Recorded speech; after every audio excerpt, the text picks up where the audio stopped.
Now, one thing we find many Korean porcelains decorated with designs painted in underglaze iron brown.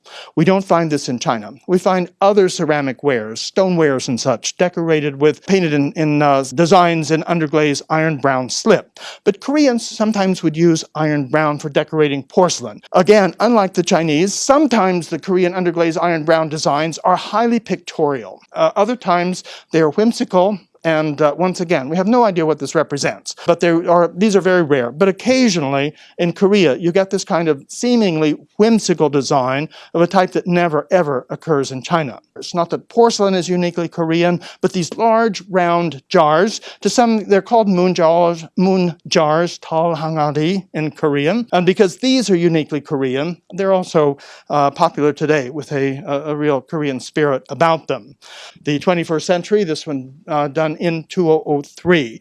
But it's a long tradition. You see that there are many continuities. This taste for sculptural form, taste for open work, but also once something is introduced, it doesn't give up easily. It persists, is revived, is reinvented, and reinterpreted. And that's one of the great hallmarks of the Korean tradition. And so I think we're there. 이곳은 미국 뉴욕. 강의를 준비하는 이분은 하버드 미술관 소속 전문가 로버트 디 모우리입니다. Thank you all for coming, and thank you for inviting me to give this lecture. So we will do, is this on? Yes, it is. Okay. 베테랑 전문가답게 여유 있는 모습으로 관객의 집중을 모으는데요. So now we have a lot to get through. We have 1,500 years of Korean ceramics to try to survey. We will hit high points, but try to do some of the details along the way. But given that we have 1,500 years to get through, let's jump right in. 오늘 강의 주제는 약 1,500년간의 한국 도자기 역사입니다. Very little introduction is needed to geography, but if there was anyone in the audience who is experiencing Korea for the first time, so to speak, Korea, of course, is in Northeast Asia. It's a peninsula. The red line that you see bisecting the map there is the 38th parallel, which before 1945 had little significance, but since 1945 it has been the dividing line between North Korea and South Korea. Now, as I mentioned, the first period that we look at is the Three Kingdoms period, when the peninsula was divided into three basic kingdoms.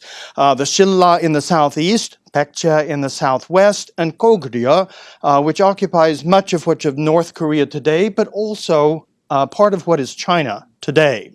Then, this little pie-shaped wedge down there is Kaya.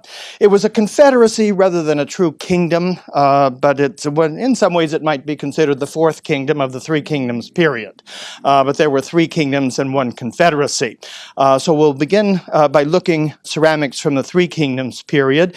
Basically, we will concentrate on ceramics from the Silla and Kaya kingdoms, as marked there on the map. More of those are known than from the other kingdoms, but also they produced some of the most advanced wares. 간략한 한국의 삼국시대 소개가 끝나고 도자기를 만들기 전 상황을 설명합니다. During the Three Kingdoms period, particularly in Silla, it was a very wealthy, very powerful kingdom, and they had access to a great deal of gold, such that with the Silla kingdom, Kaya to some extent, we have gold crowns. There's gold jewelry of various types. They're also using jade. For the most part, it's not the nephrite that we associate with China in this period, but it's jadeite, probably native to Korea. But this is sort of sets the tenor of the age. Very rich use of gold and such. Or this is a ceremonial belt with various kinds of pendants hanging down from the belt. These occur in silver, they occur in bronze, probably the different metals relating to the different rank of the wearer. Of course, they're ceremonial. And then, of course, there were elaborate earrings that were used by royalty, probably by members of the aristocracy and the wealthy as well. Some of you perhaps saw the wonderful Silla exhibition at the Metropolitan Museum a couple of years ago in which some of these were featured. Of course, the ring up there, oops, I keep doing that. The ring there is hollow, but look at the beadwork, if you will, where they have affixed metallurgically beads to the surface of the gold. They were very, very accomplished gold workers. But in addition, there were vessels in gold, in silver, and in bronze. And of course, the vessels that we see in those metals relate closely to the vessels that were produced in ceramic ware. In many cases, the vessels in ceramic ware imitate the form and function of those in metal. 이 금그릇을 잘 기억해 두세요. 앞으로 관련된 도자기들이 등장합니다. So that more or less sets the background. As we talk about ceramics, I would emphasize that the ceramics are stoneware. The first kind of ceramic ware to develop in any civilization is earthenware.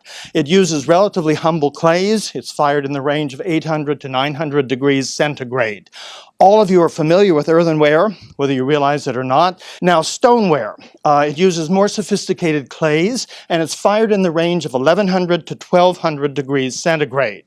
This is not just an arbitrary leap up in temperature. Rather, at that higher temperature, the particles of quartz or silica in the clay begin to melt and to fuse together, so that stoneware is impervious to liquids even without a glaze. Now, stoneware is difficult to produce. That is to say, it takes very sophisticated kiln technology to reach the temperatures necessary to fire stoneware. In that context, I would emphasize that a particular culture's level of sophistication in producing ceramics, high-fired ceramics, is a general mirror of that civilization's level of technological advancement. To put things in perspective, the Chinese were the first in the world to produce stoneware, already, say, 1500 BC. The Koreans were the next in the world to produce stoneware, beginning in the 5th and 6th centuries AD. The Japanese followed suit, learning from the Koreans, and then gradually to the rest of the world. And once again, putting things, world ceramics, world civilizations in context, the Chinese first produced porcelain in the 8th or 9th century. The Koreans in the 11th century, the Japanese in the 17th century, the Europeans in the 18th century, and the poor old Americans in the 19th century. So, 웃겼다는 뿌듯함도 잠시. 무려 1500년을 달려야 하기 때문에 곧장 도자기 이야기로 넘어갑니다. these ceramics, these stonewares from the 5th and 6th centuries, even though they're not glazed and even though they might look humble, keep in mind that the operative word is look. They are very sophisticated because they are high-fired wares. Only the Chinese and the Koreans at this time could produce high-fired wares of any people in the world. And they reflect that high degree of technological sophistication. So you see the bowl here, sometimes referred to as a pedestal bowl. It imitates the form of the gold bowl that we saw before. It has the cover, it has the pedestal base with the open work designs. Often there will be a little bit of decoration. Usually the decoration is abstract geometric decoration, as you see there, that was combed into the wet clay before it was fired. Now, of course, another one of the great marvels of Three Kingdoms period, in particular Silla ceramics, are these stands. It's a ceremonial stand and probably a round-bottomed jar for an offering, perhaps of water, perhaps of wine, something like that, would have been placed on it. They're certainly turned up in tombs, but they may have been used in ceremonies honoring the living as well. With something like that, it's hollow. It is perforated in all sorts of ways, as you see there. And when we talk about the use of a small round-bottomed jar, here is a stand and jar set that is more or less complete. A very large jar, which would be very heavy and possibly too heavy for the stand to support, would be supported on a stand that looks more like a bowl. But here you see little bits of natural ash glaze, sometimes referred to as kiln gloss, finesse. It's not intentional. It's formed when bits of ash in the smoke from the fire that goes through the kiln to heat the ceramics falls on the pieces and causes a little bit of glaze to form naturally and accidentally, as you can see around the shoulder of the little jar most easily. Now, these are quite amazing. This stand, for example, is about 3 feet tall, perhaps even 3.5 feet tall. They're not small. They are stoneware. They're fired at a very high temperature, as you know. And what's most amazing is in something like this is that the stand is perfectly straight. When you're dealing with something this heavy and at that high temperature, there's always the possibility that it will warp, that it will slump, that it will just collapse. It speaks to the mastery of clay. It also speaks to the mastery of the kiln to be able to control the temperature and to know exactly how long to fire the piece. So something like this is not only quite striking from an aesthetic point of view, but it's quite a technical marvel and really symbolizes the finesse that they had mastered. Now, we're leaving behind the Three Kingdoms period. We're going to move into the unified Silla period. One by one, Silla conquered Baekje. Well, first it absorbed Kaya. Silla was able to conquer it. 삼국시대 다음 통일신라의 도자기로 넘어갑니다. Looking at ceramics, we'll just look at a few from the unified Silla period. They continue to be stonewares. For the most part, they are unglazed, but of course, there will be a little bit of kiln gloss that you see there. But notice what's beginning to happen. We're beginning to have vessels that are full and round. The pedestal base is becoming very small, and the openings are becoming vestigial rather than emphatic, as we saw in ceramics from the earlier period. Now, in the unified Silla period, we have for the first time the appearance of intentionally applied glazes. We don't find them often. The pieces are very rare, but they begin to appear. And this is a covered jar from the unified Silla period with stamped decoration and with an intentionally applied glaze that was put on before firing. Here is a detail. You see the glaze, you see the stamped decoration. We will see this again when we begin looking at the Goryeo celadons. But remember, this began to happen in the late unified Silla period in the 9th century. 드디어 우리가 아는 반질반질한 느낌을 내는 유약 바른 도자기가 등장했는데요. Now, 918, we have the establishment of a new dynasty, the Goryeo dynasty. This is regarded as one of the great classical dynasties of Korea, established in 918, and it continues until 1392. Now, keep in mind, one of the reasons I emphasize the stonewares from the Three Kingdoms and unified Silla period is that the basic fabric of celadon ware is stoneware. If you can't already produce stoneware, you can't produce celadon. We weren't looking at low-fired earthenwares, but the celadon glaze is a high-fired glaze. If you can't already produce high-fired wares, you can't produce celadon wares. So this is why in China and Korea, these celadon wares became so sophisticated and so desirable because nobody else in the world could produce them. If you wanted them, wherever you were in the world, you had to get them from China and Korea. Again, a testament to the technological sophistication. And then there were ones like this with carved decoration instead of just incised decoration. The difference being for an incised decoration, they will use a small pointed implement like a stylus. It might be compared to a pencil drawing, for example. With carved decoration, they're actually using a little scalpel, perhaps not metal, more likely bamboo, possibly wood. Now, this design at first glance looks a little bit improbable, a little bit hard to see, but if you look carefully, there is the tail of a phoenix in flight, completely entwined in a floral arabesque. But this is a design that comes out of textiles. And so when we think about ceramics, we realize there are relationships with metalwork, the gold, the silver that we saw before. Of course, there are relations with lacquer, there are relations with textiles. 이번엔 반가운 도자기가 등장합니다.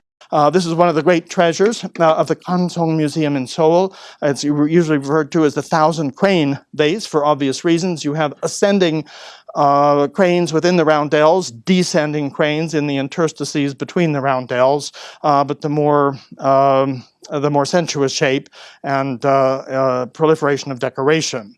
한눈에 봐도 너무나 아름다운 모습입니다. 그리고 한국이 최초로 만든 게 등장하는데요. And then we have a little bit of use of copper red. The Chinese used underglazed copper red at least 100 years before the Chinese. Whether the Koreans influenced the Chinese, whether it's coincidental, I don't know. No one knows. But the Koreans used it first. And when they used it, they often touched it on for descriptive color, like the little bit of copper red on the ends of the peony petals. Now we move into the last dynasty, the Joseon dynasty, which extends from 1392 until 1910. Now, this is a very late Celadon piece, and you notice the shape has become quite exaggerated. The borders are very, very tall, and everything is covered with decoration. What I want to say, and when you see the progression of shapes from the earlier to the middle to the proliferation of decoration, the increase in the size of the border, you see very quickly and visually how that progresses. Now, in the beginning of the 15th century, with the establishment of the Joseon dynasty, the old Celadon tradition basically dies away. It's replaced by porcelain, but the Celadon tradition lives on, if you will, in a ware that we refer to as buncheong ware. It is a modern name. We don't know exactly what they called it. But you see, it's basically stoneware, gray stoneware, as you can sense there at the lip. It has been stamped with this kind of pattern, all over pattern. The stamped areas have been filled with white slip, and it's been covered with a very pale Celadon glaze, as you can probably sense there, right where the bottom of the bowl meets the foot ring. 역사적으로 이어오던 도자기의 모습이 조선시대로 오면서 점점 바뀌게 되는데요. 고려 청자에서 분청사기로 넘어가게 되고 또다시 바뀌게 됩니다. When we come to the Joseon dynasty and we move away from the buncheong wares, which were sort of a descendant from Goryeo, these two become the polarity of the Joseon dynasty. Buddhism was basically pushed aside. It didn't die out completely, but it was no longer had state patronage. And Neo-Confucianism. And the most preferred ceramics at the royal court were not Celadons, but were plain white wares that might have a pale blue glaze, as you see there. So you have one polarity, this is the other one for a change in dynasties. So pure white porcelain, sometimes it even has a pale blue glaze, as you see there. Many of the pieces were undecorated. Certainly some of them had blue and white decoration, but again, ones that meet the Korean aesthetic needs. Now, one thing we get, we find many Korean porcelains decorated with designs painted in underglaze iron brown. We don't find this in China. We find other ceramic wares, stonewares and such, decorated with painted in designs in underglaze iron brown slip. But Koreans sometimes would use iron brown for decorating porcelain, probably because the cobalt was rare, expensive, and not always easy to get. Again, unlike the Chinese, sometimes the Korean underglaze iron brown designs are highly pictorial. Other times they are whimsical. And once again, we have no idea what this represents. Looks something like a dog collar. We don't know what it represents. But these are very rare. But occasionally in Korea, you get this kind of seemingly whimsical design of a type that never, ever occurs in China. By contrast, you get ones like this that were produced obviously for the royal court that show a very close relationship with Korean painting of the day and that show the utmost sophistication in terms of painting.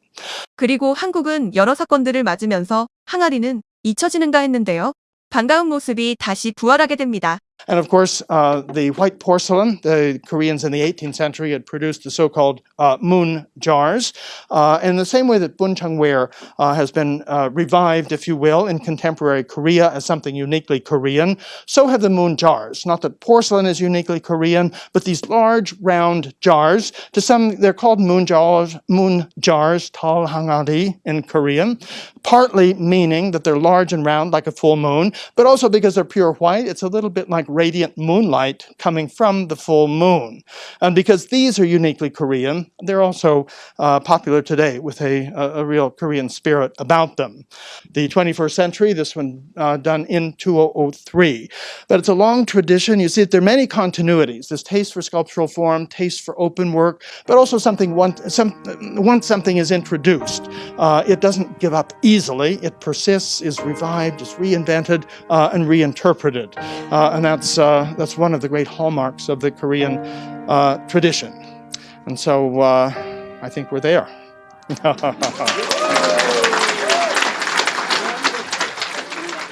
오늘 강의는 약 1500년간 이어졌던 한국의 도자기에 대한 강의였습니다. 오랫동안 전 세계에서 인정받던 누리 한국의 도자기는 여러 변화를 겪으며 한국인들의 삶을 그대로 나타냈는데요. 세계에서 단 하나밖에 없는 도자기를 만들던 옛 한국은 오늘날 여러 나라 도자기들과 비교하면 한국은 항상 독특한 멋이 있으며 한국인들은 세대를 뛰어넘어 한국인들만의 추구하는 방향이 있다 평가받고 있습니다. 1500년간의 도자기 역사에서 알 수 있듯 우리는 언제나 배운 것을 새로운 것으로 재탄생시키는 재주가 있었습니다. 오늘 강의에서 나왔던 도자기가 모두 아름답진 않을 수도 있습니다. 하지만 한국인들의 이러한 특성이 한국을 더욱 발전시켰으며 도자기 또한 전혀 새로운 모습으로 재탄생시켰으리라 생각됩니다.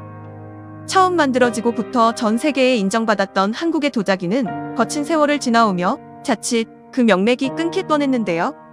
하지만 우리가 다시 우리의 문화에 관심을 갖기 시작하면서 잊혀질 뻔했던 도자기를 다시 복원하며 그 문화를 이어가고 있습니다. 우리의 문화는 우리가 지켜야 하지 않을까요? 오늘 강의는 여기까지입니다. 시청해주셔서 정말 감사합니다. 강의를 해주신 로버트 D. 모우리님 감사합니다.